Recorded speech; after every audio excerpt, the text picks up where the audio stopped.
O mapa global da inovação está se invertendo. Por décadas, os Estados Unidos foram o ímã do conhecimento internacional, mas hoje eles estão adotando uma postura reacionária, fechando as suas fronteiras para a imigração de estudantes e profissionais qualificados estrangeiros.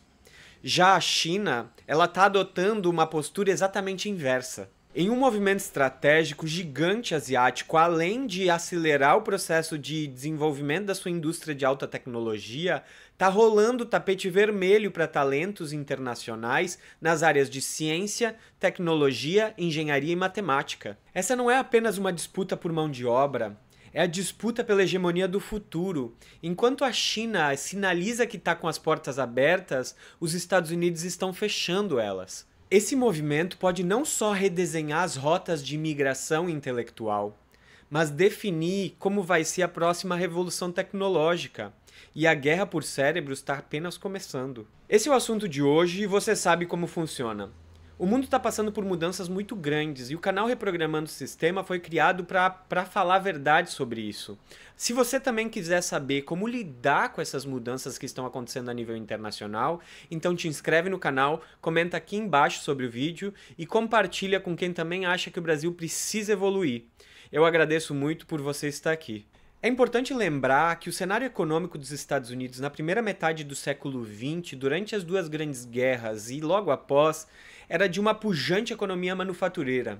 Cerca de 40% de todos os trabalhadores estavam no setor de transformação industrial. Esse era o alicerce do sonho norte-americano. A promessa de que a prosperidade viria com um trabalho árduo numa economia desenvolvida. No entanto, o cenário atual é drasticamente diferente. O emprego no setor de manufatura caiu para só 8%, reconfigurando totalmente a economia e a sociedade norte-americana. A desindustrialização não representou apenas perda de postos de trabalho, mas a erosão do salário, de salários de médio e alto valor, que historicamente sustentaram a classe média e representavam a ascensão social. Porém, enquanto a base industrial definhava, o sonho americano continuou sendo vendido para o mundo numa propaganda imperial de hegemonia, fazendo com que muitos profissionais do mundo em desenvolvimento imigrassem para os Estados Unidos em busca de uma vida melhor para si e para suas famílias. Essa dinâmica criou um cenário de dupla frustração para o trabalhador norte-americano. De um lado, começou a crescer a percepção de que os imigrantes estavam nos Estados Unidos para roubar trabalhos dos norte-americanos.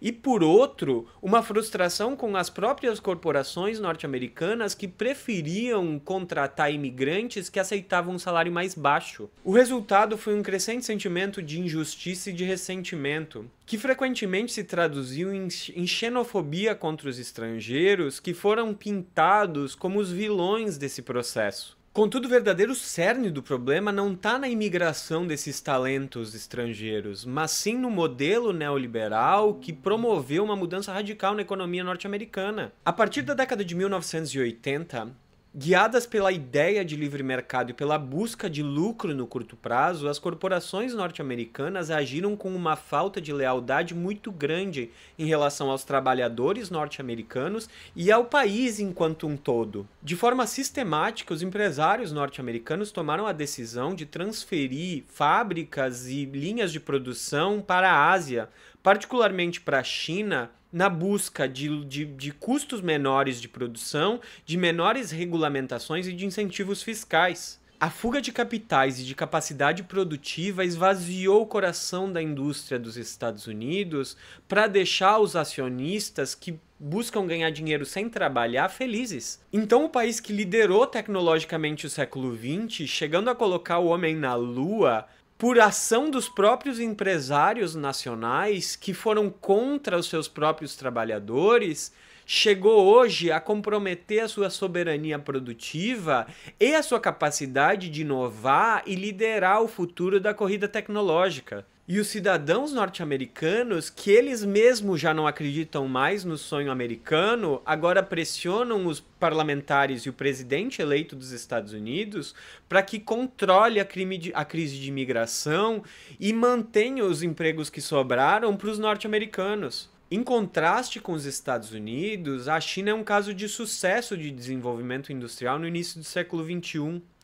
E o cerne do modelo chinês está num controle muito forte por parte do Estado sobre setores estratégicos da economia e da sociedade chinesa, como educação, finanças, recursos naturais e energia, o que faz com que eles possam utilizar esses setores para facilitar para o empresariado nacional e internacional o desenvolvimento das suas capacidades produtivas na China. Essa estrutura permite que o país mobilize recursos em uma escala colossal, direcionando investimentos para setores estratégicos do desenvolvimento nacional que eles definem nos seus planos quinquenais. A cada 5 anos eles lançam um plano de desenvolvimento nacional. Esses documentos não estabelecem meras diretrizes, mas definem roteiros detalhados que coordenam o trabalho da indústria, do setor financeiro, como os bancos, e das universidades e das escolas em objetivos comuns,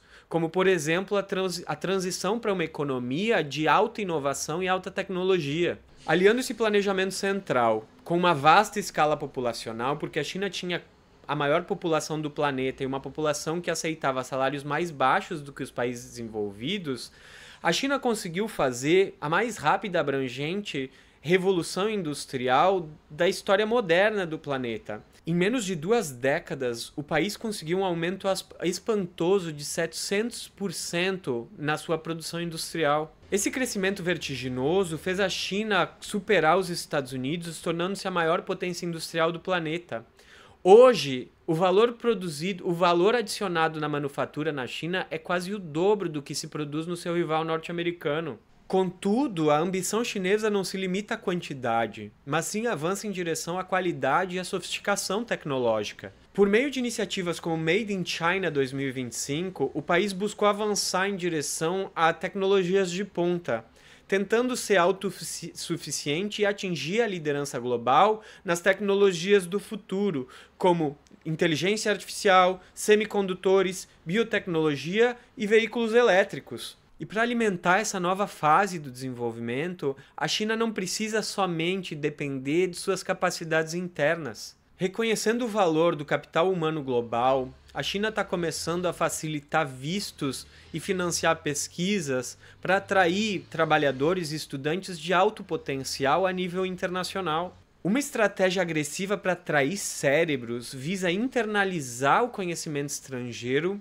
acelerar uma economia de inovação e consolidar a posição como a principal potência tecnológica do século XXI. Desse modo, a diferença de trajetória entre a China e os Estados Unidos deixa evidente uma mudança geoeconômica irreversível a nível internacional. Esse movimento é o oposto dos Estados Unidos, que hoje enfrentam uma dívida e déficit comercial enormes que impedem o investimento no desenvolvimento da sua própria economia. Enquanto a classe média norte-americana está empobrecendo, ela demanda dos Estados Unidos uma paralisia na sua política de atração de talentos, no momento em que ele mais precisaria desses talentos para acelerar seu processo de inovação. O centro gravitacional da economia mundial, então, está se deslocando para a Ásia.